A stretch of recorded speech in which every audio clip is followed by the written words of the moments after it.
All right, my name is Hiram Shelton. This is my video, just talking about the podcast that we watched. It's about 15 minutes about from the Laundrymen, and honestly, it was a really interesting podcast. I learned a lot from it actually about gatekeepers and kind of their role in money laundering. So, gatekeepers, these could include lawyers, accountants, real estate agents, um, just a lot of these kind of posh kind of guys, and kind of what they do, the activities that they perform, are often that they set up corporate entities, financial transactions, or tax planning. They could also be involved in buying and selling really high value properties, and they also can give legal representation and legal advice.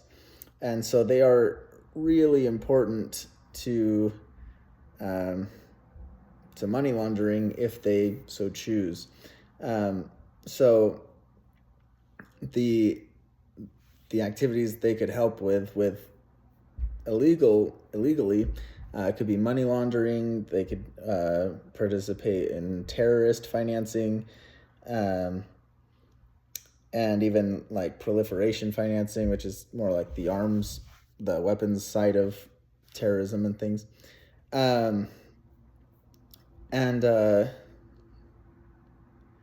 so the the things that they do that really help with illegal activities, if they so choose to do that, um, really the why behind them are mainly financially motivated.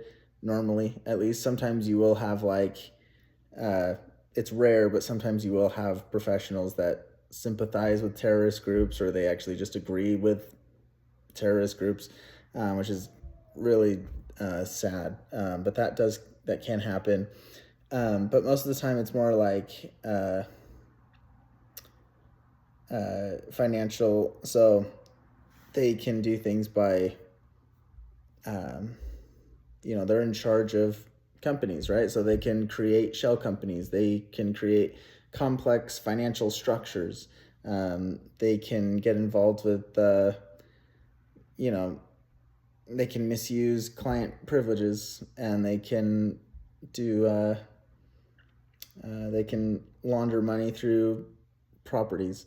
And they're kind of in charge of so many things. They're the gatekeepers, right? They're the ones that are trusted to be doing the right things.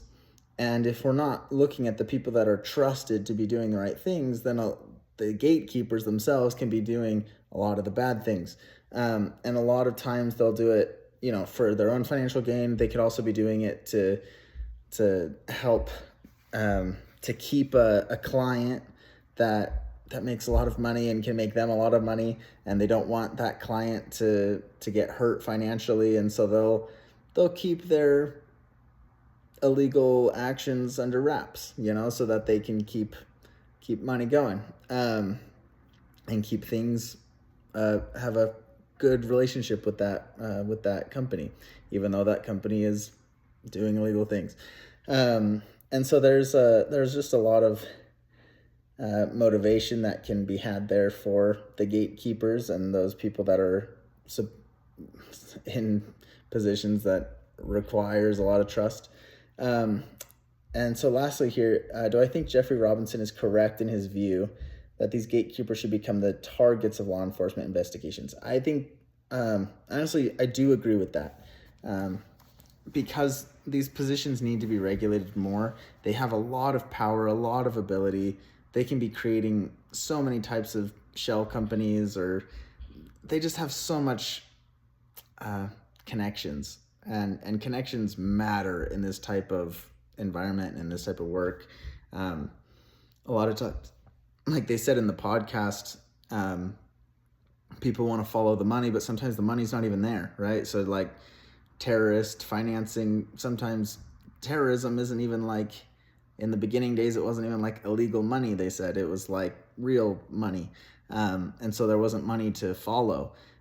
So in cases like that, we need to be looking at the gatekeepers, the people that are allowing for these illegal things to be happening. So if we can look at the gatekeepers, I think that's actually a really strong matter, a really strong focus that would help a lot with money laundering, rather than just trying to like follow illegal money. I think that would be a fantastic focus for law enforcement, and being able to kind of catch these people that have a lot of trust and have a lot of power in those ways. And yeah, I think that's all I have. So thanks for listening.